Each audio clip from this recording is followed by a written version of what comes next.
Hello students, so here is a very important update for all those students who are writing your KCET 2025 examination and are also attempting the Kannada paper.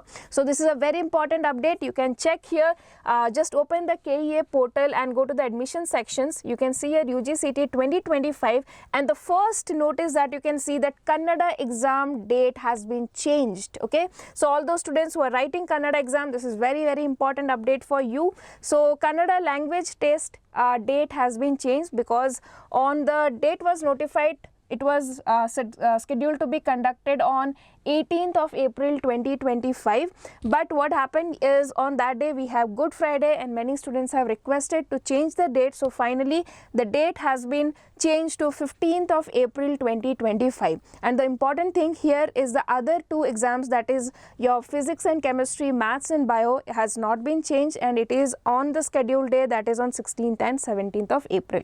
And for Kannada exam it is now on 15th of April, Tuesday, 10:30 am to 11:30 am. So all those students who have written or who are applied for this Kannada exam, so please be very careful, your date has been changed, so keep in mind. Okay, so that's all students update, and we will be posting any more updates regarding KCET in this video, in this channel, so do not forget to subscribe the channel.